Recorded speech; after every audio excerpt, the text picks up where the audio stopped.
நம்ம இன்னைக்கு இந்த வீடியோல எதை பத்தி பார்க்க போறோம்னு பாத்தீங்கன்னா, டியூட் படத்தோட பாக்ஸ் ஆபீஸ் கலெக்ஷன் பத்தி தான் பார்க்க போறோம். உண்மையிலேயே பிரதீப் ரங்கநாதனுக்கு வந்து எங்கேயோ வந்து ஆப்பிள் சைஸ்ல மச்சம் இருக்குப்பா. அட ஆமாங்க. எல்லா படமும் வந்து நம்ம பிரதீப் ரங்கநாதன் படம் வந்து 100 கோடியை வந்து தொட்டுது, இல்லைன்னா வந்து தாண்டிடுது. ஏன்னா லாஸ்ட் 3 படத்துலயும் சரி, லவ் டுடேவும் வந்து 100 கோடி மேல தாண்டிடுச்சு. அதுக்கப்புறம் டிராகன் படம் வந்து 150 கோடி மேல தாண்டிச்சு. இந்த படம் என்னன்னு பாத்தீங்கன்னா 27 கோடி தான் வந்து ஆக்சுவலா பட்ஜெட்டே. ஆனா வந்து இந்த 4 நாள்ல வந்து 85 கோடி வந்து பாக்ஸ் ஆபீஸ் கலெக்ஷன் வந்து அடிச்சிருக்கு. எல்லாருமே வந்து என்னடா இவன் இப்பதான் வந்தான் பையன், அதுக்குள்ளேயே வந்து பயங்கரமா கலெக்ஷன்லாம் அடிக்கிறானே அப்படின்னு சொல்லி எல்லாருமே வந்து ஒரு மாதிரி பொறாமப்பட்டுட்டு இருக்காங்க. எல்லாரும் வந்து போட்ட காசை எடுக்க வந்து ரொம்ப கஷ்டப்படுறாங்க. இவனா வந்து 27 கோடி போட்டு 100 கோடி 150 கோடி எடுத்துருக்காங்களா. எல்லாரும் வந்து எப்படிடா அப்பா இப்பவே வந்து இவ்வளவு ஆயிட்டானே, அடுத்தது வந்து நெக்ஸ்ட் சிவகார்த்திகேயன் தான் போல, இவரு துப்பாக்கியை வாங்கிக்கோங்க சார் அப்படின்ற மாதிரி எல்லாருமே பேசிட்டு இருக்காங்க. இவர் நடிச்ச லவ் டுடேவும் சரி, அதுக்கப்புறம் டிராகனும் சரி, இந்த படமும் நல்லா இருக்கும். நெக்ஸ்ட் லவ் டுடே பண்ணாரு. அது வந்து ஆக்சுவலா ஒரு ஷார்ட் பிலிமா தான் பண்ணார் லவ் டுடே அவர் இருக்கும்போது. அதுக்கப்புறம் அது வந்து ஒரு பெருசா ஒரு கதையா எடுத்தாரு லவ் டுடே படம்.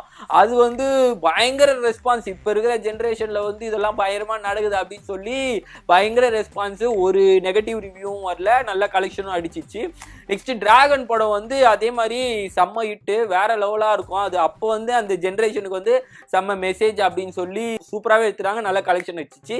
நெக்ஸ்ட் டியூட் படம் வந்து அதே மாதிரி செம்மையா இருக்கு. ஆக்டிங்லாம் வந்து ஆக்சுவலா இந்த ஜெனரேஷனுக்கு வந்து இது மாதிரிலாம் ஆக்ட் பண்ணணும், இந்த மாதிரி கவுண்டர் கொடுக்கணும், இந்த கேர்ள்ஸுக்கு இப்படி கவுண்டர் கொடுக்கணும், இந்த பசங்க இப்படி கவுண்டர் கொடுக்கணும்னு சொல்லி அந்த மாதிரி நல்லா செம்மையா ஆக்ட் பண்றாரு அவரு.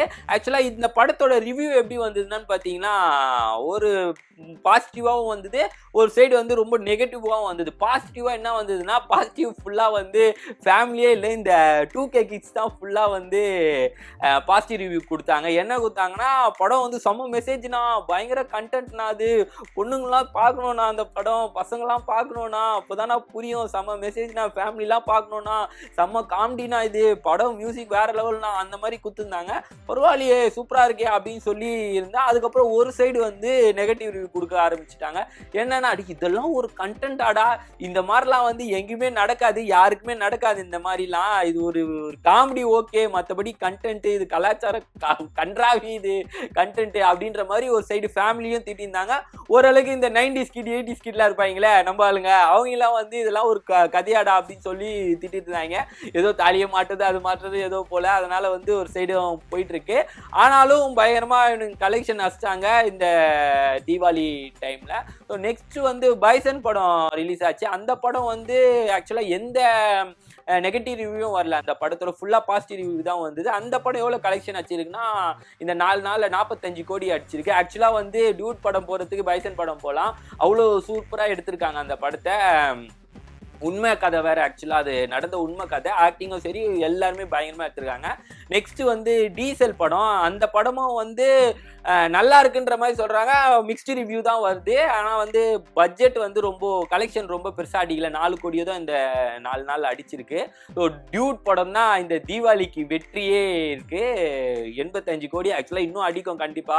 நெக்ஸ்ட் படம் வர வரைக்கும் போயிட்டே தான் இருக்கும் அந்த படம். அது இல்லாம வந்து ஓடிடியில வந்து 50 கோடி ரூபாய்க்கு கொடுத்துருக்காங்க போல. அச்சிச்சு அப்படி இப்படின்னு பார்த்தா 200 கோடி வந்துடும் போல. ஆக்சுவலா என்னடா பிரதீப் ரங்கநாதன் 200 கோடிலாம் அடிக்கிறானா, ஐயோ பயங்கரமா இருக்கே அப்படின்னு சொல்லி எல்லாருமே பேசிட்டு இருக்காங்க. சரி, நெக்ஸ்ட் படம் வந்து லைஃப் இன்சூரன்ஸ் கம்பெனி. ஸோ அந்த படம் நம்ம விக்னேஷ் சிவன் தான், பிரதீப் ரங்கநாதன் தான் எடுக்கிறார். ஸோ அந்த படம் எப்படி இருக்குன்னு பார்ப்போம். அடிப்பாரா, 150 கோடி அடிப்பாரா, இல்லை 100 கோடி அடிப்பாரா, வெயிட் பண்ணி பார்ப்போம். எவ்வளோ அடிப்பாரா, அடிக்க மாட்டாரா அப்படின்னு சொல்லி.